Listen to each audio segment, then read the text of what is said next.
So hello boys and girls, how are you? कैसा लगा तुम्हें लेक्चर 3 तक का वीडियो? एक बार जरूर फिर से बताना इस वीडियो में। और ये वाला वीडियो और तुम्हारे लिए मजेदार होने वाला है क्योंकि इसमें तुम बहुत कुछ सीखने वाले हो आज। ठीक है? तो ये जो वीडियो आपको दिख रही है ये सारे एग्जाम्स के लिए, एसएससी के जितने एग्जाम्स हैं सबके लिए बहुत ही ज़्यादा बेनिफिशियल है मेरे भाई। And I just have one request from you all. एक रिक्वेस्ट है आप लोगों से कि वीडियो को लाइक कर दिया करिए अगर आपको वीडियो पसंद आती है तो। ठीक है? क्योंकि थोड़ा सा अगर मिलेगा अप्रिसिएशन तो मुझे और अच्छा लगेगा। जैसे कि आप लोगों ने लास्ट वीडियो पे बहुत ज़्यादा अप्रिशिएट किया तो मैं बहुत ज़्यादा मोटिवेट हुआ बनाने के लिए और इस वीडियो को और अच्छे से बना रहा हूँ इसको। ठीक है? तो चलिए, without any delay we will start our session.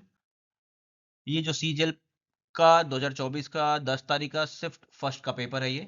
ठीक है? सेकेंड डे का सबसे पहला क्वेश्चन में कह रहा ऑन द बॉल। ठीक है? अभी ये कह रहा हमें एक ईडियम फ्रेज है। अगर आपको ये ईडियम फ्रेज नहीं भी आता है मेरे भाई, you can answer this question very easily. Now we are going to see the options. What is the options? हमें नहीं पता कि ऑन द बॉल का मतलब क्या होता है।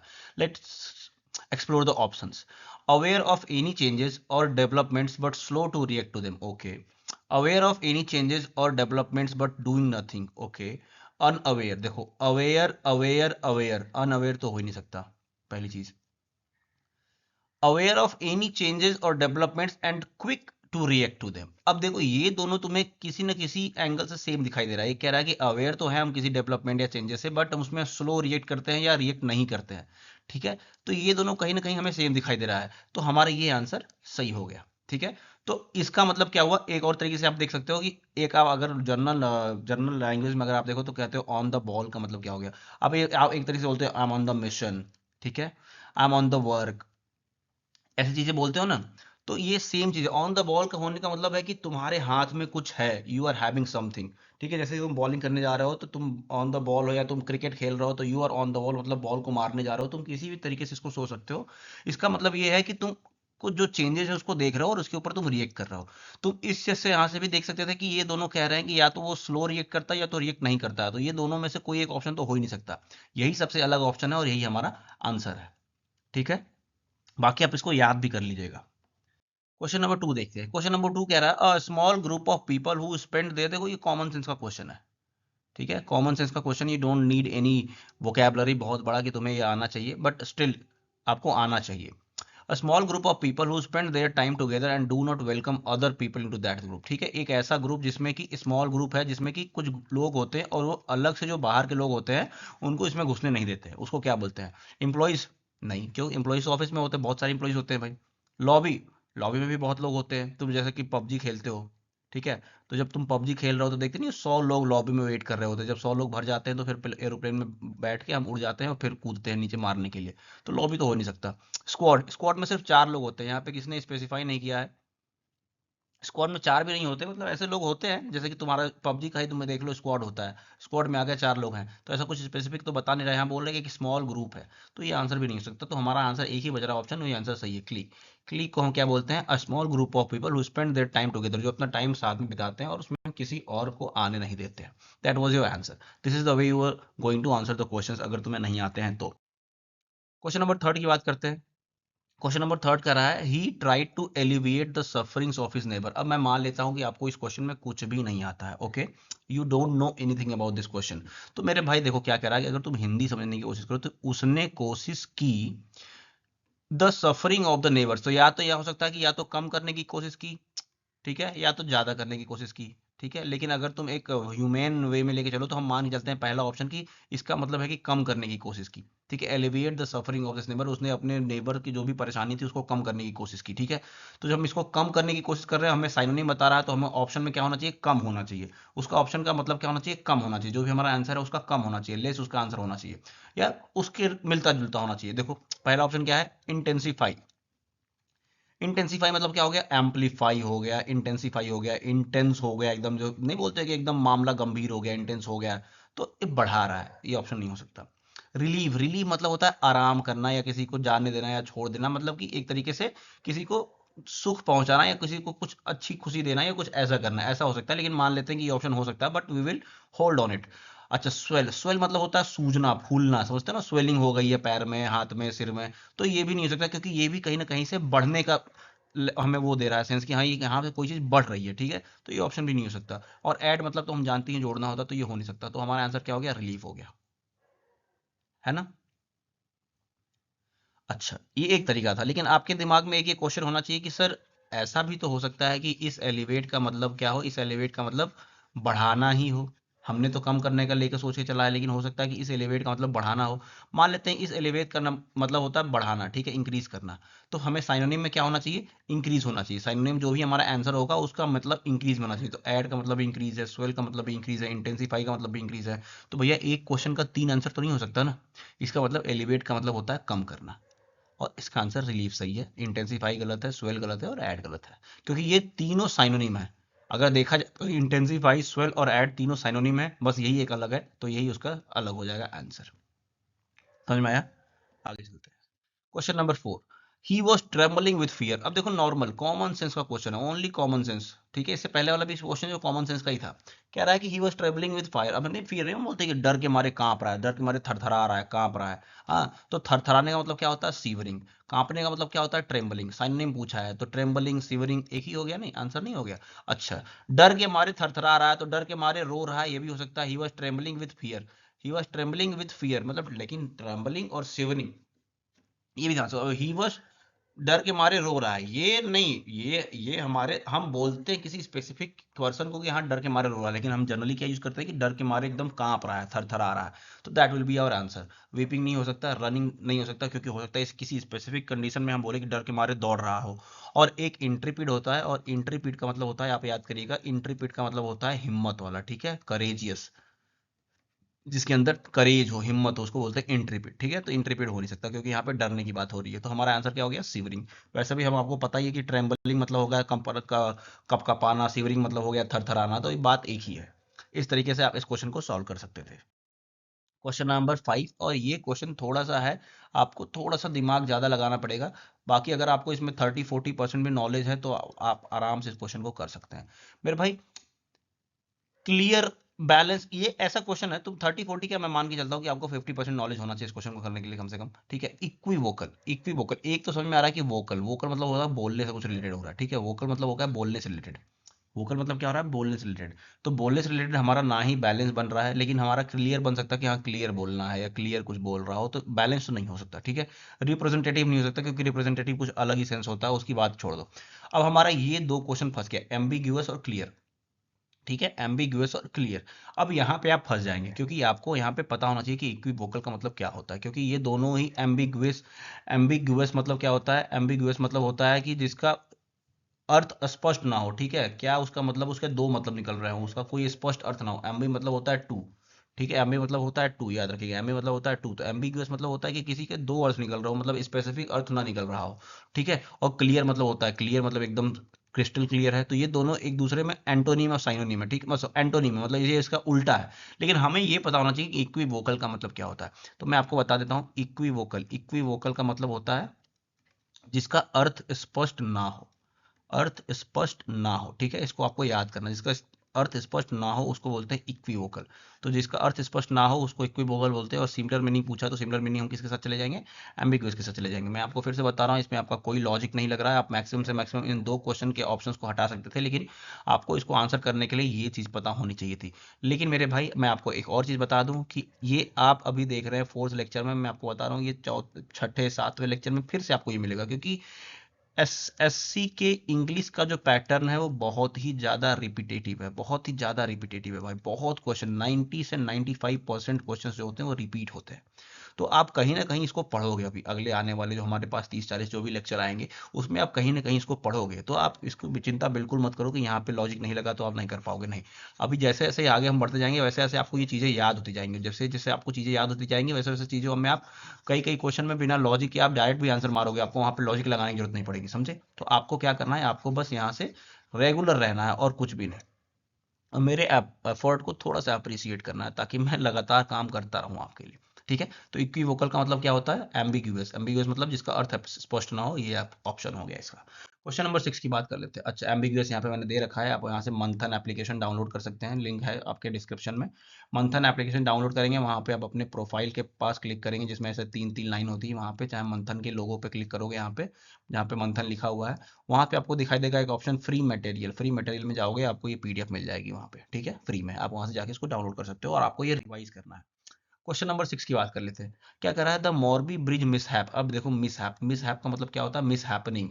हाँ, मिस हैपनिंग, मिसहैप मतलब होता है कोई दुखद घटना या कुछ दुखद हो गया, एक्सीडेंट हो गया, कुछ हो गया, उसको मिसहैप बोलते हैं, ठीक है।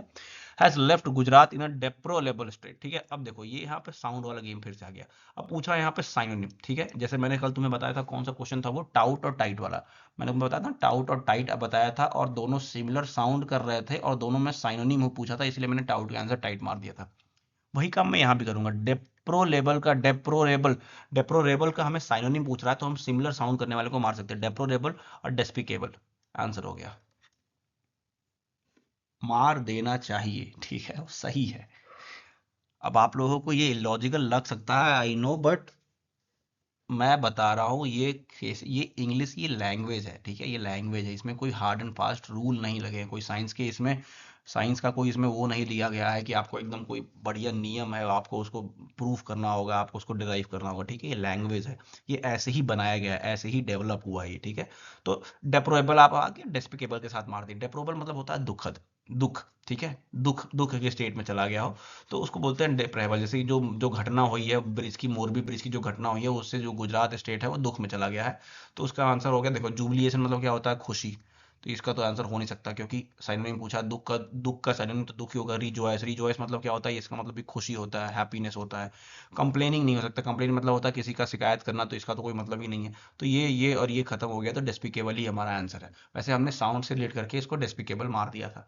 आप बिल्कुल ध्यान रखिएगा, अगले 4-5 लेक्चर के बाद आप खुद ही मारने लगोगे, मेरा बिलीव करो, ठीक है। आपको ये सारी चीजें याद करनी है। यहाँ से जुबिलिएशन मतलब होता है उल्लास, आनंद, ठीक है। डेस्पिकेबल मतलब होता है घृणित, नीच, ठीक है। कंप्लेनिंग मतलब होता है शिकायत करना। रिजॉइसिंग मतलब होता है आनंद लेना, हर्षित होना, ठीक है। आइए क्वेश्चन नंबर 7 की तरफ देखते हैं। क्वेश्चन नंबर 7 क्या कह रहा है भैया, क्वेश्चन नंबर 7 कह रहा है कि सेंटेंस, आप देखो फिर से आ गया P Q R S, my favourite, PQRS। Now I am going to tell you कैसे करना है इसको।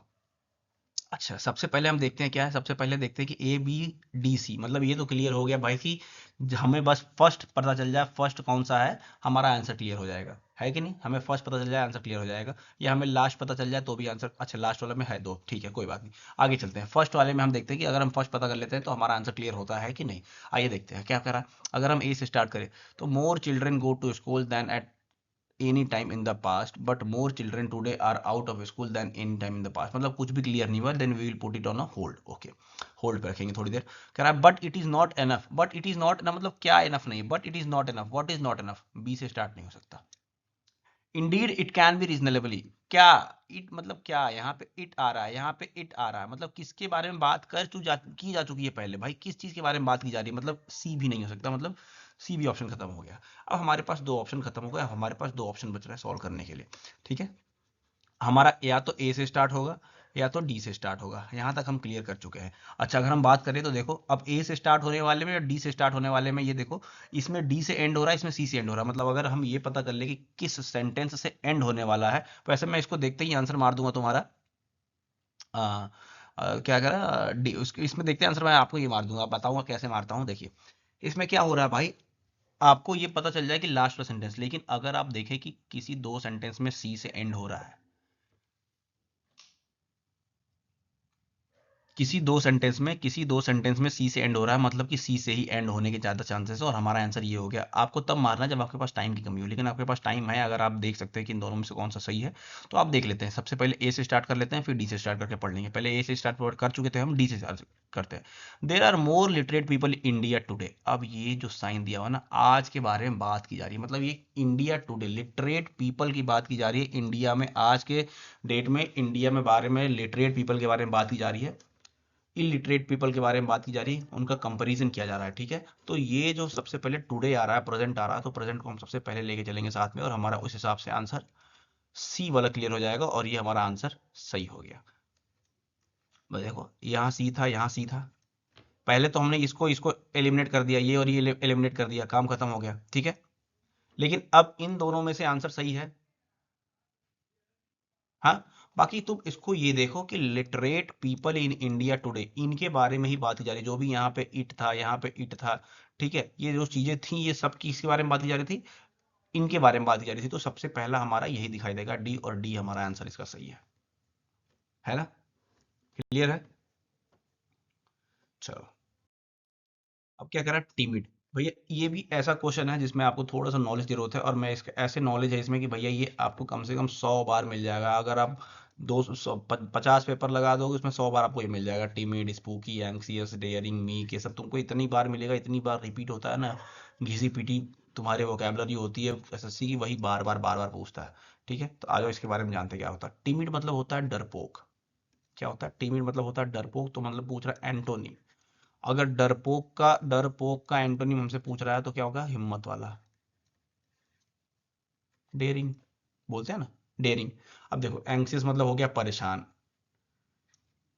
मीक मतलब हो गया कमजोर, स्पूकी मतलब हो गया डरावना, जो भूतिया टाइप का होता है, डरावना होता है। तो इसमें आपको पता होना चाहिए था कि टिमिड का मतलब क्या होता है, और आपने उसका आंसर टिक कर दिया डेयरिंग। ठीक है, आपको इस तरह याद कर लेना है। स्पूकी मतलब हो गया डरावना, भूतिया। मीक मतलब हो गया डरपोक, विनम्र। ठीक है, डेयरी मतलब आपको पता ही था। अच्छा, क्वेश्चन नंबर 9 आ रहा है। अब आपको यहाँ पे एरर फाइंड करना है। अब देखो कितना सिंपल सा एरर है ये। ठीक है, कितना सिंपल सा एरर है। फिर से मैं तुमको यहाँ से आ गया ना रिपीटेशन। अभी मैंने तुमको बताया था कि जब हम विल की बात करते हो मेरे भाई, when we are talking about will, तो वहां पे हम पास्ट की बात नहीं, फ्यूचर की बात कर रहे हैं। क्या कर रहे हैं, फ्यूचर की बात कर रहे हैं। जहां पे विल आता है वहां फ्यूचर की बात कर रहे हैं, लेकिन यहाँ पे विल के बाद रिप्लेस क्यों लिखा हुआ है, यहाँ पे डी क्यों लगाया है, यहाँ पे पास्ट टेंस क्यों लगाया हुआ है, नहीं नहीं लगा सकते, रॉन्ग नंबर है ये भाई, गलत है ये आंसर सही है हमारा, इसी पे एरर है। यहाँ पे होगा विल रिप्लेस ट्रेडिशनल फ्यूल्स। अच्छा, एक और चीज आप देख सकते हैं, आपको एक और नया कंसेप्ट मैं आपको बताने जा रहा हूँ आज। ये तो आपने डायरेक्ट बता दिया कि भैया हाँ, कि विल है, विल फ्यूचर में होता है, तो फ्यूचर के पास पास्ट, फ्यूचर के साथ हम पास्ट लेके नहीं आ सकते। फ्यूचर के साथ हम प्रेजेंट लेके चल सकते हैं, लेकिन फ्यूचर के साथ पास्ट लेके नहीं चल सकते, तो इसलिए यहाँ पे रिप्लेस नहीं आएगा, रिप्लेस्ड नहीं आएगा, रिप्लेस आएगा। हमने आंसर टिक कर दिया। एक नया कंसेप्ट मैं आपको बताने जा रहा हूँ, ये ध्यान रखिएगा आप। अगर कोई सेंटेंस स्टार्ट होता है पास्ट से, ठीक है, तो वो पूरा सेंटेंस जो होगा वो पास्ट में जाएगा। ध्यान रखने की बात है। अगर कोई सेंटेंस पास्ट से स्टार्ट होता है तो वो पूरा सेंटेंस पास्ट में जाएगा। अब पता कैसे चलेगा कि पास्ट से स्टार्ट हो रहा है, तो पास्ट में स्टार्ट होने के लिए क्या होगा, वर होगा, वॉज होगा, ईडी वाला लगा रहेगा वर्ब में। ठीक है, तो ये सारी चीजें अगर होती हैं तुम्हारे फर्स्ट स्टार्ट में ही, तो ये समझ लो कि पूरा सेंटेंस वो तुम्हारे पास्ट में जाने वाला है।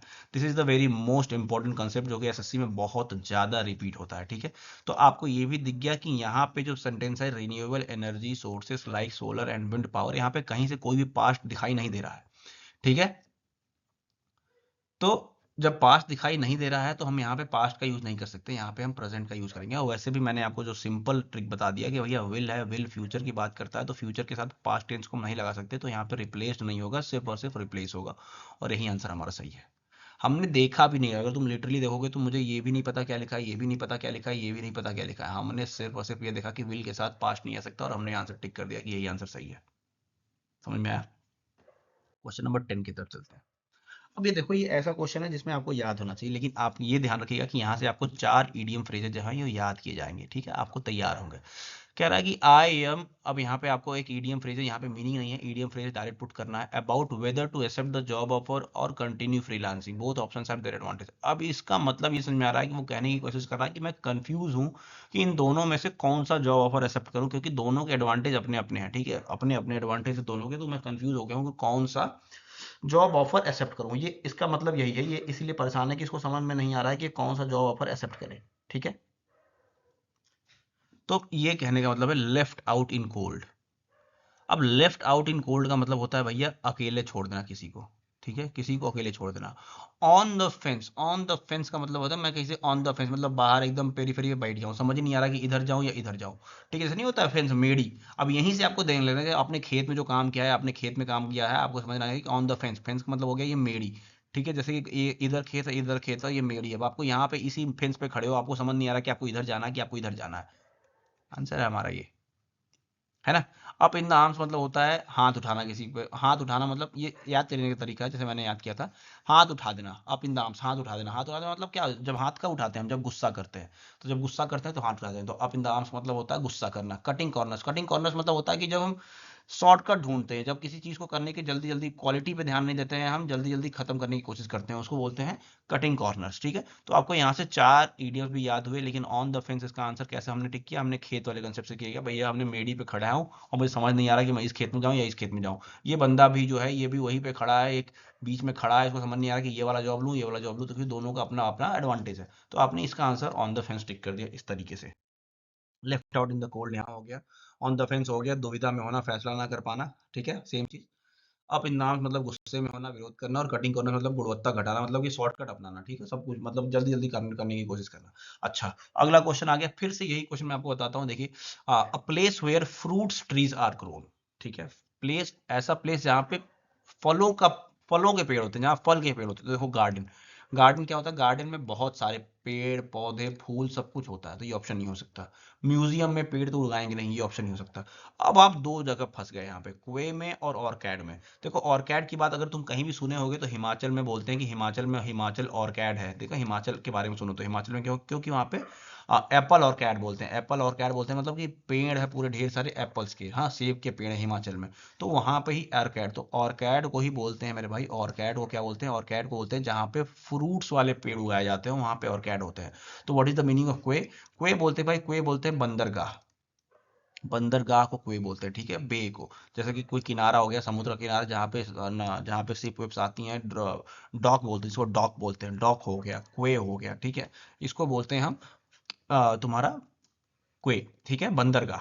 ठीक है, तो आपको यहाँ पे ये दो चीजें मीनिंग याद हुई, म्यूजियम गार्डन तो हो नहीं सकता था। ऑर्किड आपको ध्यान रखना है, ऑर्किड होता है जहाँ पे फल वाले पेड़ उगाए जाते हैं, और कुए होता है जहाँ पे शिप्स डॉक की जाती हैं, जिसको बोलते हैं हम बंदरगाह। ठीक है, क्वेश्चन नंबर 11 था आपका ये। क्वेश्चन नंबर 11 ये को घाट, बंदरगाह, बनी पक्की दीवार या प्लेटफॉर्म जो भी है आप उसको देख सकते हो। और क्या बाग या फलोद्यान, मतलब और क्या मतलब piece of land where fruits trees are grown. ठीक है, ये देखो यहाँ पे भी हिमाचल प्रदेश की बात आ रही है ना, एप्पल ऑर्किड। हाँ, एप्पल ऑर्किड जहाँ पे पेड़ है उसके।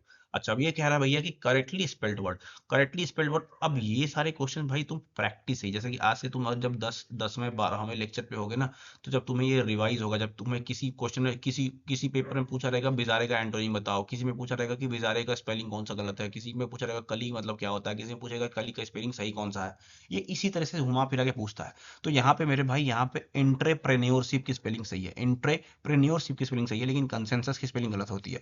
कंसेंसस की स्पेलिंग क्या होती है, कंसेंसस। ठीक है, यहाँ पे यस नहीं होता है, कंसेंसस ये हो गया। बिजारे की स्पेलिंग क्या होती है, BIZARE, बिजारे। बिजारे मतलब होता है, मतलब कि अलग सा एकदम कुछ अब एब नॉर्मल सा होता है, उसको बोलते हैं बिजारे।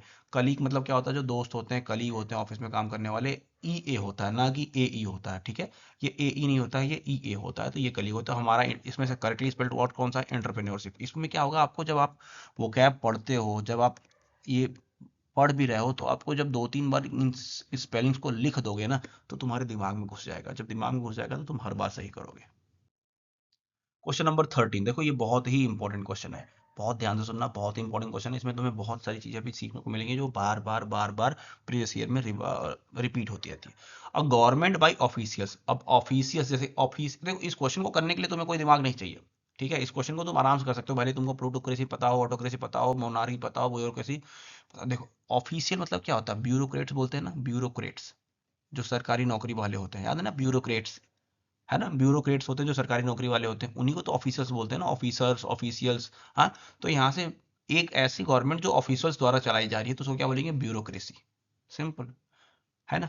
मोनार्की क्यों नहीं बोल सकते, क्योंकि मोन मतलब क्या होता है, मैंने मोन, मोन मतलब होता है वन, मोनो मतलब होता है वन। तो वन किसी एक द्वारा शासन चलाया जाने वाला, उसको बोलते हैं राजतंत्र, ना कि ऑफिशियल्स। यहाँ पे ऑफिशियल्स है, तो यहाँ पे ऐसे ही बहुत सारे ढेर सारे दिखा रहे हैं, तो एक वाला तो हो ही नहीं सकता ऑप्शन, ऑटोक्रेसी और प्लूटोक्रेसी। ठीक है, अब मैं आपको थोड़े से गवर्नमेंट्स के बारे में बता देता हूँ, जो कि बार बार एसएससी में पूछा जाता है और आपको ये याद होना चाहिए। तो अगले लेक्चर में आपसे मैं ये सवाल पूछूंगा, आप उससे पहले पहले इस चीज को याद करके रखे रहिएगा। ठीक है, चलिए। प्लूटोक्रेसी, प्लूटोक्रेसी होता है जैसे जो अमीरों द्वारा गवर्नमेंट के चलाया जाए। जैसे मान लेते हैं कि आज अडानी अगर हमारा गवर्नमेंट चला रहे हैं, तो फिर हमारे देश में डेमोक्रेसी ना होकर क्या चलेगा, प्लूटोक्रेसी चलेगा, है ना। अगर अडानी हमारा गवर्नमेंट चलाने लगे तो हमारे देश में डेमोक्रेसी हटा के प्लूटोक्रेसी हो जाएगा। जो लोग अमीर हैं अगर वो गवर्नमेंट चला रहे हैं तो उसको बोलते हैं प्लूटोक्रेसी। ठीक है, ध्यान रखिएगा। ऑटोक्रेसी होता है स्वतंत्र तानाशाही। ठीक है, जैसे कि a government where one person has absolute power, एक गवर्नमेंट जिसमें सिर्फ एक ही पर्सन के पास सारे पावर्स हो, सारे पावर्स हो, एब्सोल्यूट पावर जिसके पास हो उसको बोलते हैं तानाशाह। जैसा नहीं होता तानाशाह हो गया, हाँ, उस तरीके की गवर्नमेंट को बोलते हैं ऑटोक्रेसी। साउथ कोरिया वाला जैसे बात होगी, साउथ कोरिया वाला। अच्छा, मोनार्क, मोनार्क बोलते हैं राजतंत्र, राजा या रानी का शासन, जिसमें कोई राजा या रानी का शासन होता है उसको बोलते हैं मोनार्की, ठीक है, जहाँ पे राजा या रानी राज करते हो। उसके बाद ओलिगार्की, ओलिगार्की होता है कुलीन तंत्र, कुछ लोगों द्वारा कुलीन तंत्र, ओलिगार्की, ओलिगार्की मतलब होता है जैसे कुछ लोग मिलके, सम पीपल आर टुगेदर, और ये लोग किसी गवर्नमेंट को रन कर रहे हैं तो उसको हम बोलते हैं ओलिगार्की, ठीक है, ओलिगार्की इसको बोलते हैं। ये आपके बहुत इंपॉर्टेंट है। थियोक्रेसी, थियो मतलब होता है, थियो मतलब होता है गॉड, थियो मतलब होता है गॉड। तो जो लोग रिलीजियंस हो, जो लोग रिलीजियस कुछ पर्सन हो, कुछ रिलीजियस लीडर्स हो, हाँ, अगर वो लोग किसी गवर्नमेंट को रन कर रहे हैं तो हम उसको बोलते हैं थियोक्रेसी। आधारित, धर्म आधारित शासन, धर्म आधारित शासन मतलब कि धर्म तंत्र हो, a government ruled by religious leaders और laws based on the religion.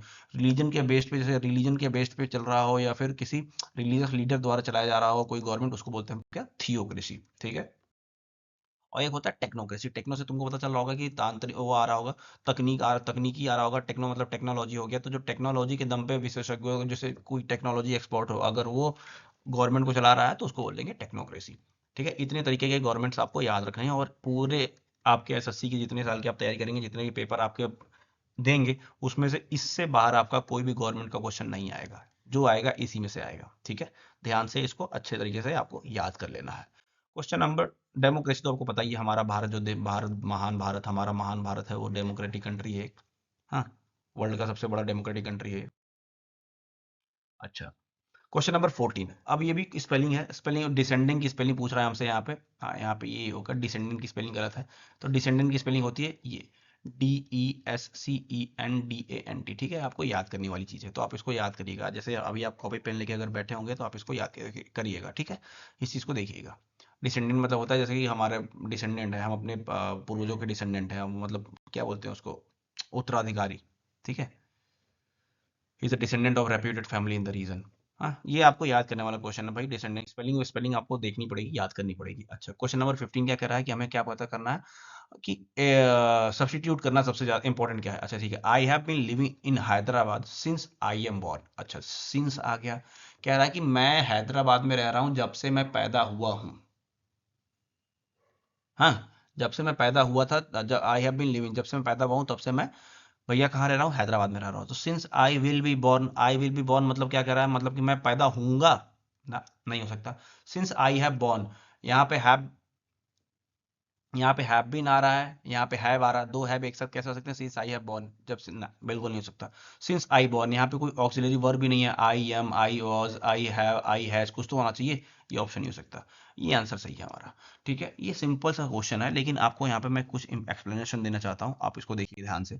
ये एक्सप्लेनेशन क्या है कि since is use to refer to a point in time where sometimes started, ठीक है। सिंस हम कब यूज करते हैं, जब हम पुराने टाइम में कब से कुछ स्टार्ट हुआ, जब से मैं पैदा हुआ हूँ, जब से मैं पैदा हुआ हूँ तब से मैं हैदराबाद में रह रहा हूँ, ठीक है। I have been living in Hyderabad since I was born, simple. तो सोचो, पास्ट की ही तो बात चल रही है ना सारी कुछ, क्योंकि हम जब से पैदा हुए हैं तब से हैदराबाद में रह रहे हैं, जब से पैदा हुए हैं, सब पास्ट में चल रहा है। तो पास्ट में जब चलेगा तो हम पास्ट वाली चीज को तो ले चलेंगे, लेकिन जो हमारे, ये आपको दिमाग में रखना है, जो ये बहुत ही इंपॉर्टेंट है, इट्स वेरी इंपॉर्टेंट, आपको इस दिमाग में रखना है कि करेक्ट स्ट्रक्चर क्या होता है। Present perfect continuous plus since के बाद क्या आता है, पास्ट सिंपल आता है, सिंपल पास्ट, ठीक है। जैसे कि वहां पे था, I have been living in Hyderabad since I am born, ये क्वेश्चन था हमारा, ठीक है। तो ये देखो, आई हैव बीन तो प्रेजेंट परफेक्ट तो हो गया, present perfect continuous, I have been living हो गया present perfect continuous, in Hyderabad, since यहां आ गया, सिंस के बाद क्या आएगा, पास्ट सिंपल, लेकिन यहाँ पे क्या दिया हुआ है, आई एम बॉर्न, पास्ट सिंपल नहीं दिया, ये प्रेजेंट सिंपल दिया हुआ है, तो हम यहाँ पे क्या कर देंगे, वॉज बॉर्न लिख देंगे, simple. This shows an action that started in the past and continue to present. ये दिखाता है, ये जो स्ट्रक्चर है ये हमें बताता है कि कोई ऐसा एक्शन है जो कि पास्ट में स्टार्ट हुआ था लेकिन अभी तक वो चल रहा है, ठीक है। मैं पास्ट में जब पैदा हुआ था तब से मैं हैदराबाद में रहना स्टार्ट किया था, और अभी भी मैं हैदराबाद में रह रहा हूँ। तो आपको ये ध्यान रखना है कि जब भी आपको प्रेजेंट परफेक्ट कंटिन्यूअस दिखाई दे, उसके साथ सिंस दिखाई दे, तो सिंस के बाद आपको पास्ट सिंपल यूज करना, ना कि पास्ट प्रेजेंट, सॉरी, ना कि सिंपल प्रेजेंट, ठीक है। तो वहां पे क्या आएगा आंसर आपका, आई वॉज बॉर्न। ये आपको कंसेप्ट था, इस कंसेप्ट को आपको तैयार करना है। अगले दूसरे या तीसरे वीडियो में बता रहा हूं मैं आपको, ये कंसेप्ट रिपीट होगा 110%, ठीक है। चलो, क्वेश्चन नंबर 16 के बारे में देख लेते हैं, क्या कह रहा है भैया, identify the content grammatical error कह रहा है। देखो अब भी यही रिपीट हो गया, यही रिपीट हो गया, इसी लेक्चर में ही रिपीट हो गया। मैंने तुमसे क्या कहा कि अगर कोई सेंटेंस पास्ट से शुरू हो रहा है, if any sentence starting from past, तो वो पूरा सेंटेंस पास्ट में चलेगा, चलेगा ना, यही मैंने कहा था अभी आपको कुछ देर पहले कहा था। अब देखो कह रहा है after the concert was over, was दिया हुआ है, मतलब कह रहा है कि जब कंसर्ट ओवर हुआ था, जब ये स्टार्ट हो गया पास्ट में, जब ये सेंटेंस पास्ट में स्टार्ट हो गया, तो दे गो टू रेस्टोरेंट। अब गो प्रेजेंट कहाँ से आ गया, यहाँ पे गो थोड़ी हो, यहाँ पे तो वेंट होगा ना फिर, क्योंकि जब ये पास्ट में चल रहा है तो सिंपल, सारे सिंपल पास्ट में चलेंगे ना। हैड, देखो यहाँ पे डिनर है, हैड डिनर टुगेदर, टॉक्ड हो गया, देखो ये भी पास्ट में है, हैड डिनर टुगेदर हो गया, तो यहाँ पे गो कैसे हो जाएगा, यहाँ पे तो वेंट होगा ना भाई। तो यही मैंने आपको अभी थोड़ी देर पहले समझाया था कि ये कंसेप्ट क्या है, कि अगर कोई सेंटेंस पास्ट से स्टार्ट हो रहा है तो वो पास्ट में ही आगे भी चलेगा। तो अगर ये सेंटेंस यहाँ पे पास्ट से स्टार्ट हो रहा है तो यहाँ भी पास्ट होना चाहिए, तो ये गो नहीं, यहाँ पे क्या होना चाहिए, वेंट होना चाहिए। They went to a restaurant, वो रेस्टोरेंट गए थे, जैसे ही कंसर्ट ओवर हुआ था वो रेस्टोरेंट गए थे, देन उन्होंने साथ में डिनर किया था, देन वो रात, आधी रात तक साथ में बात कर रहे थे, दैट्स इट। तो यहाँ पे क्या होगा, ये वाला आंसर सही है, इसमें गो नहीं वेंट होगा। अभी थोड़ी देर पहले ही तुमको बताया था, थोड़ी देर पहले, है ना। देखा रिपीटेशन कैसे होता है, इसमें ऐसे रिपीटेशन होता है प्रीवियस ईयर क्वेश्चन का। क्वेश्चन नंबर 17 देखते हैं। देखो इलेटेड आपको बता चुका हूँ कि ये चीयरफुल मतलब क्या होता है, खुश, ठीक है। और डिलाइटेड मतलब क्या होता है, खुश। तो ये भी खुश है, ये भी खुश है, तो इन दोनों में से आंसर तो कोई हो ही नहीं सकता, क्योंकि इन दोनों का आंसर सेम ही मतलब है। अच्छा, हमसे पूछ रहा है इलेटेड। अब इलेटेड का मतलब क्या हो सकता है, देखो she was elated about her promotion, जैसे ही उसका प्रमोशन हुआ वो खुश थी। ये तो सिंपल बता रहा है ना कि she was elated about her promotion, जैसे ही उसका प्रमोशन हुआ वो बहुत खुश थी। लेकिन हमें खुश का उल्टा बताना है, क्योंकि एंटोनी पूछ रहा है, तो इसका मतलब भी खुश होता है, इसका मतलब भी खुश होता है, तो ये तो नहीं होगा, ठीक है। और भाई प्राउड भी होगी, जब प्रमोशन हुआ उसका तो प्राउड भी फील कर रही होगी, तो प्राउड भी कहीं ना कहीं प्राउड से रिलेटेड से कनेक्ट कर पा रहा है, तो ये भी नहीं होगा आंसर। तो डिस्करेज आंसर हो गया। डिस्करेज मतलब हो गया, मतलब कि दुखी थी, या डिस्करेज हो गई, या डिमोटिवेट हो गई। तो इलेट मतलब क्या हुआ, प्रमोशन हुआ तो खुश हो गई, प्रमोशन नहीं हुआ होता तो दुखी हो जाती, डिस्करेज हो जाती। हो गया ना आंसर। कोई दिक्कत है इस क्वेश्चन में? मेरे ख्याल से नहीं होना चाहिए, बहुत ही सिंपल, क्लियरली क्लियर हुआ ये आंसर क्वेश्चन, है कि नहीं। तो इलेट इलेट इलेट मतलब होता है खुश, तो डिस्करेज इसका उल्टा हो गया। क्वेश्चन नंबर 18 आ जाता है और हमसे कहता है एक्टिव वॉइस। अब देखो मैं तुम्हें ये बताता हूँ कि एक्टिव वॉइस को तुम बिना किसी क्वेश्चन को पढ़े कैसे करोगे। देखो ये पैसिव में है भाई, ये पैसिव में दिया हुआ और हमें इसको एक्टिव में चेंज करना है, ठीक है। तो ये कह रहा है वॉज ग्रैब्ड, तो जब पैसिव में वॉज ग्रैब्ड लिखा हुआ है तो एक्टिव में क्या होगा, सिर्फ और सिर्फ ग्रैब्ड होगा। कहीं दिख रहा है ग्रैब्ड, विल ग्रैब्ड नहीं हो सकता, हैज ग्रैब्ड नहीं हो सकता, इंडिया ग्रैब्स नहीं हो सकता। आंसर है भाई, यहां पे देखो ग्रैब्ड दिख रहा है, बुझाया। जैसे कि कोई एक्टिव में है, आई एम टायर्ड, ठीक है, हमने बोल दिया कि आई एम टायर्ड, ठीक है। अच्छा ये ऑप्शन तो सही नहीं बन पा रहा है। अच्छा रुको, ये सोचो कि ये कह रहा है कि द कॉन्ट्रैक्ट वॉज ग्रैब्ड। अब इसको देख लो, the biggest telecom company in India grabbed the contract, contract को ग्रैब किया, तो द कॉन्ट्रैक्ट वॉज ग्रैब्ड, जैसे ग्रैब है, तो जब कोई पास्ट टेंस होता है तुम्हारा ग्रैब एक्टिव वॉइस में, तो उसको पैसिव में लगाने के लिए हम वॉज ग्रैब लगा देंगे, ठीक है। अगर कोई फ्यूचर में है, एक्टिव में अगर कोई फ्यूचर में विल दिया हुआ है, तो उसको हम पैसिव में करने के लिए विल बी लगा देंगे, ठीक है। इसी तरह से चीज होता है। तो हमें यहाँ पे पता चल गया कि अगर एक्टिव पैसिव में हमें यहाँ पे वॉज ग्रैब्ड दिया हुआ है, तो हमें एक्टिव में सिर्फ और सिर्फ ग्रैब्ड ढूंढना है, सिर्फ और सिर्फ ग्रैब्ड को ढूंढना है। तो ग्रैब्ड हमने कहाँ ढूंढा, यहाँ ढूंढा, और यही ऑप्शन है, क्योंकि और किसी में ग्रैब्ड ऑप्शन नहीं है। यहाँ पे ग्रैब्ड है, लेकिन ग्रैब्ड के साथ हैज भी लगा हुआ है, तो ये नहीं हो सकता। बाकी यहाँ भी ग्रैब है, यहाँ भी ग्रैब है, तो ये आंसर हो नहीं सकता, ये तीनों में से आंसर नहीं हो सकता, यही आंसर सही है। हमने नहीं पढ़ा, मैंने तुम्हें बताया ना, बिना पढ़े मैंने बता दिया कि इसको कैसे करना है। ये मैं आपको बहुत बार सिखा चुका हूँ, लगातार चौथा लेक्चर में चल रहा है, एक्टिव पैसिव का ट्रिक्स आपको पता चल रहा है। 19 नंबर सवाल क्या कह रहा है कि वन वर्ड सब्स्टिट्यूशन है भाई, a person who sells and arrange cuts of flower, ठीक है। वो आदमी जो कि फ्लावर बेचता है, खरीदता है, मतलब बनाता है, जो भी करता हो, तो उसको क्या बोलते हैं, फ्लोरिस्ट बोलते हैं, सिंपल है। Flowers florist, flowers florist, sound. Question number 20, question number 20 कह रहा है भैया बाई whom, एक्टिव वॉइस में चेंज करना, ठीक है। ये पैसिव में दिया हुआ और एक्टिव वॉइस में चेंज करना है। By whom was grammar taught to you, ठीक है। तो देखो वॉच और टॉट आया, मतलब हमें एक्टिव में क्या ढूंढना है, एक्टिव में हमें ढूंढना है सिर्फ और सिर्फ टॉट, है ना। तो देखो सिर्फ और सिर्फ टॉट कहाँ है, यहाँ टॉट है नहीं, यहाँ टीच है। डिड ही टीच, नहीं। टॉट है यहाँ पे, लेकिन वर टॉट है, सिर्फ टॉट ढूंढना है, नहीं हो सकता। यहाँ पे हैड टॉट है, नहीं हो सकता। Who taught you grammar? भाई इससे ज्यादा सिंपली मैं तुम्हें नहीं बता सकता हूँ कि मैंने तुम्हें पढ़ने के लिए भी नहीं पढ़ा, तब कहा कि तुम इसको पढ़ के बताओ। मैंने तुम्हें बस ये कहा है, देखो active passive, I am again telling, आपको एक्टिव पैसिव हो या नरेशन हो, you have to learn it very, क्या बोलते हैं उसको, एक वर्ड है, क्या बोलते हैं उसको, मेटिकुलसली। ठीक है, बहुत अच्छे तरीके से पढ़ना है इसको, मेटिकुलसली, बहुत ही एकदम डिटेल में पढ़ना है।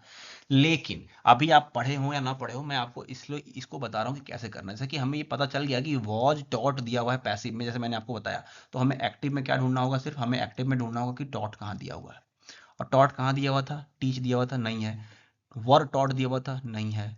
टॉट दिया हुआ है, ओके, और यहाँ पे हैड टॉट दिया हुआ है, नहीं है। ये आंसर है हमारा, है ना। अच्छा, एक और चीज दिया हुआ है, एक और चीज आपको सिखा दूं, अगर एक्टिव में हु दिया हुआ है तो पैसिव में हम उसको क्या लिखते हैं, बाई हूम। ठीक है, एक्टिव में अगर हु दिया हुआ है तो पैसिव में क्या लिखेंगे, बाई हूम। तो अगर पैसिव में बाई हूम दिया हुआ है तो एक्टिव में क्या होगा, हु। तो एक्टिव में हु तो यहां से दो में ऑप्शन में आ जाता, लेकिन हमने क्या कहा, वॉच डॉट डॉट। आंसर सही है ये। ओह, आज जल्दी आ गए हमने, देखो ये जल्दी आएंगे क्योंकि जल्दी जल्दी तुम लोग को समझ में आएगा। पहला लेक्चर टाइम लगा, दूसरे लेक्चर में टाइम लगा, ये सवाल को मैं पूरे पेपर को 25 क्वेश्चन को करने में मुझे सिर्फ और सिर्फ 5 मिनट लगेंगे। मैक्सिमम से मैक्सिमम 5 मिनट, 5 मिनट में से ज्यादा मैं लूंगा ही नहीं इस पेपर को सॉल्व करने के लिए। मैं तो आपको समझाने में इसमें 40 मिनट लग जा रहा है। Otherwise this paper are only for 5 minutes, not more than that. ठीक है, चलिए आ जाते हैं हम इसके ऊपर कि क्या है हमारा क्लोज टेस्ट। क्या कह रहा है, the third national wildlife action plan for 2017 to 2031 underline India's plan for wildlife conservation was unveiled. कहाँ पे अनवील्ड किया गया, global wild life programme conference, जैसे कॉन्फ्रेंस कॉन्फ्रेंस यूज करते हैं। I am waiting at the conference, I am waiting at the conference table, I am waiting at the conference, I am waiting in the room. आ गया तो room आ गया, तो room के अंदर जाएंगे तो इन आ जाएगा। लेकिन हम क्या कर रहे हैं कि ये एट एक कॉन्फ्रेंस हुआ तो उस कॉन्फ्रेंस के ऊपर इस चीज को अनवील किया गया, खोला गया। तो यहाँ पे क्या आएगा आंसर, एट आएगा, कॉन्फ्रेंस एट। ठीक है, was unveiled at the global wild life programme conference. Conference, जब कॉन्फ्रेंस की बात आ रही है, उसमें कोई रूम में घुसने की कुछ बात नहीं कर रही है, तो हम क्या करेंगे, यहाँ पे एट का यूज करेंगे। अच्छा, the plan recognises, the plan, जो प्लान है, जो ये प्लान बनाया गया, जो ये एक्शन प्लान है, ये क्या करता है, रिकॉग्नाइज करता है और एड्रेस करता है। हमने बोला रिकॉग्नाइज मतलब कि पहले जांच करता है, फिर और एड्रेस करता है। ये आ रहा है ना, और एड्रेस करता है, तो और मतलब क्या होता है, एंड। तो अगला ऑप्शन यहाँ पे क्या हो जाएगा, एंड। देखो क्या हो जाएगा, recognises and addresses concerns pertaining to climate change and the impact on wild life. ठीक है, द प्लान डिटेल्स, अगले पे चलते हैं। The plan details the importance of ecosystem for food production, health and other aspects of. किसकी survival की बात चल रही है भैया, क्लाइमेट के लिए हमारे ह्यूमन की सर्वाइवल की बात चल रही है। किसकी सर्वाइवल की बात चल रही है, ह्यूमन की, ग्रुप की नहीं, ब्रीड की नहीं, स्पेसीज की नहीं, ह्यूमन की सर्वाइवल की बात चल रही है यहाँ पे, है ना। एंड सस्टेनेबल डेवलपमेंट, डेवलपमेंट और, क्योंकि स्पेसीज तुम नहीं सकते हो, किसी स्पेसीज की बात, सस्टेनेबल डेवलपमेंट की बात नहीं आ सकती, लेकिन ह्यूमन में तो डेवलपमेंट चाहिए ना, सस्टेनेबल डेवलपमेंट की हम जो बात करते हैं, तो यहाँ पे सीधे सीधे ह्यूमन दिखाई दे रहा है, बहुत नॉर्मल सा क्वेश्चन है ये। It also emphasis preservation of genetic, अब देखो जेनेटिक रिजेक्शन, नहीं, रिजेक्शन तो नेगेटिव वर्ड हो गया ना, ये कह रहा है कि हमें प्रिजर्व करना है, हमें बचाना है। क्या कह रहा है, प्रिजर्वेशन ऑफ जेनेटिक कन्फ्लिक्ट, ना नेगेटिव वर्ड नहीं हो सकता। फोकस, जेनेटिक फोकस क्या होता है ना, जेनेटिक डाइवर्सिटी, अलग अलग टाइप के जो जेनेटिक्स हैं, अलग अलग टाइप के जो जेनेटिक्स हैं, अलग अलग डाइवर्सिटी मतलब बहुत डाइवर्स होता है ना, बहुत अलग अलग तरीके के। डाइवर्सिटी को हमें प्रिजर्व करना बोलते हैं ना, कि अलग अलग, जैसे कि हमारा कोई अफ्रीकन हो गया, कोई अमेरिकन हो गया, इन सब चीजें जो जेनेटिकल चीजें हैं उसको हमें प्रिजर्व करके रखना है। तो क्योंकि डाइवर्स है, हमारा वर्ल्ड डाइवर्स है, तो उसको यहाँ पे, यहाँ से उस चीज को कनेक्ट करके हम यहाँ पे डाइवर्सिटी को आंसर टिक करेंगे। ठीक है, and sustainable utilisation of species and ecosystems which has direct bearing on our scientific advancement and support to millions of the rural communities. देखो रूरल कम्युनिटीज के बारे में बात की जा रही है, तो वहां पे इसीलिए हम ह्यूमन की बात करेंगे, क्योंकि ह्यूमन की ही बात हो रही है। ठीक है, the plan underscores rehabilitation of threatened wild life species. अच्छा, एक और है, एक वाइल्ड लाइफ स्पेसीज की भी बात की जा रही है। एक अंडरस्कोर्स मतलब कि किसी और चीज के बारे में बता रहा है, rehabilitation of the threatened wild life species, जो थ्रेटेंड, जैसे कि गेंडा हो गया हमारा, जैसे कि बंगाल टाइगर हो गया, थ्रेटेंड वाइल्ड लाइफ सेंचुरीज है, वाइल्ड लाइफ स्पेसीज है। हाँ, इंक्लूडिंग, अब यहाँ पे क्या है, देखो यहाँ पे ढेर सारी चीजें आ रही हैं। इस स्पेसीज में क्या क्या है, इनलैंड इक्वेटिक है, कोस्टल एंड मरीन इकोसिस्टम है, वाइल्ड कंजर्विंग देयर हैबिटेट्स। तो इंक्लूडिंग होगा, काउंटिंग गैदरिंग मिक्सिंग नहीं हो सकता। है ना, including aquatic, coastal and marine, including, इन सबको इंक्लूड किया जा रहा है। हाँ, ये इन जो वाइल्ड लाइफ सेंचुरी स्पेसीज में जो हम इसको रिहेबिलिटेशन के बारे में प्लान बना रहे हैं, उसमें क्या क्या इंक्लूडेड है, इनलैंड एक्वेटिक है, कोस्टल एंड मरीन है, ecosystem, while conserving their habitats, उनके हैबिटेट्स को कंजर्व करके हम बना रहे हैं, तो इंक्लूड वहां पे कर रहे हैं, इन सारी चीजों को इंक्लूड कर रहे हैं। ठीक है, तो देखो ये वाला लेक्चर कितनी जल्दी खत्म हो गया, सिर्फ और सिर्फ 40 सेकंड में खत्म हो गया मेरे भाई। ये मैं आपको बता रहा हूँ, जैसे जैसे ये आगे चलेगा, जैसे जैसे हम आगे बढ़ते जाएंगे, ये और कम लगता जाएगा टाइम, क्योंकि ना चीजें रिपीट होने लगेंगी। चीजें जब रिपीट होने लगेंगी ना, तो आपको और मजा आएगा। ठीक है, आज देखो, आज कितनी सिंपली हमने कितना कुछ कर लिया है। मानता हूँ कि आज मैं कम से कम चार क्वेश्चन से 5 क्वेश्चन ऐसे थे जिसमें आपको 50 से 100% तक का नॉलेज चाहिए था, लेकिन फिर भी मैं कहता हूँ कि आप जहाँ 15 नंबर 20 नंबर पा रहे हो 50 में से, हाँ, और अगर आप इस तरह से लॉजिकल चीज़ों को सोच के अगर आप 20 क्वेश्चन भी सही कर दे रहे हो, तो भाई आप 40 नंबर के आसपास स्कोर पहुंच जा रहा है आपका। और आपको थोड़ा बहुत नॉलेज है, तो आप इन 5 क्वेश्चन में से भी 1-2 क्वेश्चन सॉल्व करते हो, मतलब कि तुम्हारा स्कोर सीधे 42-43 नंबर पहुंच जा रहा है 50 में। और जब तुम यही 20 लेक्चर 25 लेक्चर कर लोगे ना, तो तुम्हें 50 में 50 लाने से कोई रोक ही नहीं सकता। 50-50 लाने से कोई रोक नहीं सकता भाई। मेरा हर बार, every time I attempt any English mock, भाई 50 में 50 ही आते हैं मेरे। अगर कोई सिली मिस्टेक हो गया तो 47.5 आ जाएंगे, नहीं तो 50 में 50 ही आते हैं हमेशा। ठीक है, तो दिस इज द लेक्चर 4, जिसका एंड हो गया यहाँ पे। और just request from you all कि एक लाइक चाहिए मेरे को भाई। आप लोग इतनी वीडियोस देखते हैं, कमेंट इतना अच्छा करते हैं, मैं सबके कमेंट का रिप्लाई भी करता हूँ, अप्रिशिएट भी करते हैं आप लोग, तो इस वीडियो को शेयर भी करिए और लाइक भी करिए, ताकि ये वीडियो रुके ना। ठीक है, क्योंकि जितना ही ज़्यादा मुझे इसके ऊपर अप्रिसिएशन मिलेगा भाई, उतना ही ज़्यादा मुझे कॉन्फिडेंस आएगा इस वीडियो को बनाने का।